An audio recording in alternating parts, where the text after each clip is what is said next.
Merhaba arkadaşlar. Bugün beyaz dut reçeli yapıyorum.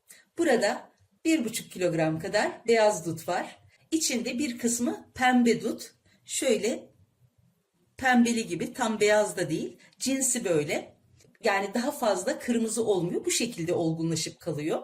Dutları reçel yapmadan önce tek tek saplarını keseceğim. Çünkü saplar reçelin içinde piştiğinde çok sertleşiyor. Yerken ağızda hoş olmayan bir his bırakıyor. Bu yüzden reçel yaparken dutların saplarını mutlaka alın derim. Çok yapıyorsanız sapları ayıklamak bir hayli zahmetli bir iş. Çok olduğu zaman reçel yapmayın, pekmez yapın derim. Şimdi dutlarımın saplarını makasla tek tek ayıklayacağım.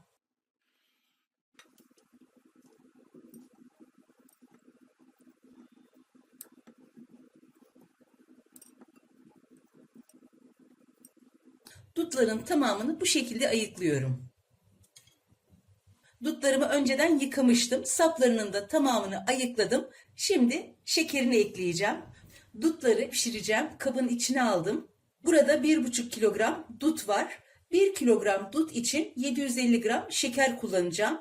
1,5 kilogram dut için 1 kilo 100 gram kadar şeker kullanacağım. Şimdi şekeri dutların üzerine döküyorum.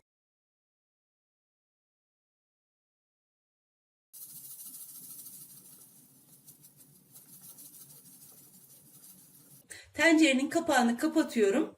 Dutları bir gece şekerde bekleteceğim. Bir gece bekletildiği zaman hem kendi suyunu vermiş oluyor hem de dutların o meyve bütünlüğü korunmuş oluyor.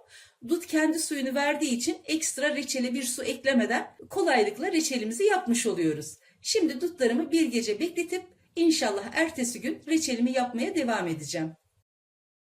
Bir gece şekerde bekleyen dutlarım iyice suyunu saldı. Şimdi ocağa alıp kaynatıyorum. Dutlar böyle alttan kabarıp kaynamaya başlayınca ocağı orta kısığa getiriyorum. Köpürmeyi önlemesi için içine şöyle çay kaşığının ucuyla küçük bir parça tereyağı atıyorum. Kaşıkla değil de şöyle tencereyi sallayarak karıştırıyorum. Bu şekilde kıvam alıncaya kadar ocakta tutup pişireceğim. Tencerenizi ocağınızın büyük gözüne aldıysanız tamamen kısık ateşte, benim gibi böyle ocağın orta gözüne yerleştirdiyseniz orta kısıkta bu şekilde yavaş yavaş pişmesini sağlayabilirsiniz. Reçelim yaklaşık yarım saattir kaynıyor. Şimdi içine şöyle bir çay kaşığından daha az limon tuzu ekliyorum. Limon tuzunu da ekledikten sonra 5 dakika daha kaynatıp kıvamına bakacağım.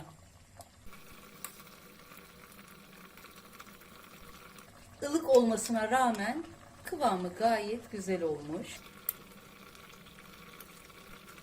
Hemen ocağı kapatıp kavanozlara dolduruyorum. Ocaktan aldım. Önce bir kısmını sunum tabağına alıyorum.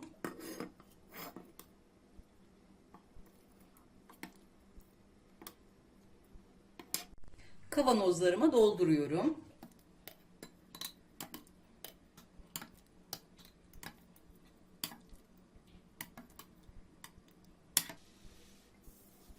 Kavanozumun ağzını iyice sildim. Hiç kullanılmamış 0,1 kapakla ağzını sıkıca kapatıyorum. Şöyle 3 ileri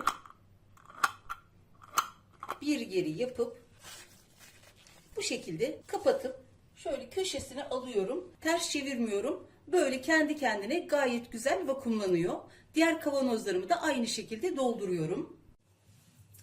Dut reçelim artık hazır.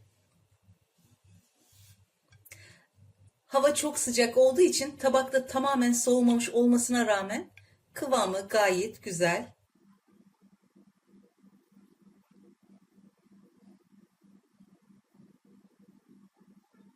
Bekledikçe daha da kıvam alacak. Dut reçeli en şifalı, en kolay ve en güzel reçellerden biridir. Elinizdeki dutları bu şekilde değerlendirebilirsiniz. Mutlaka yapın ve deneyin derim. Yapacak ve deneyecek olan herkese kolay gelsin, afiyet, şifa olsun.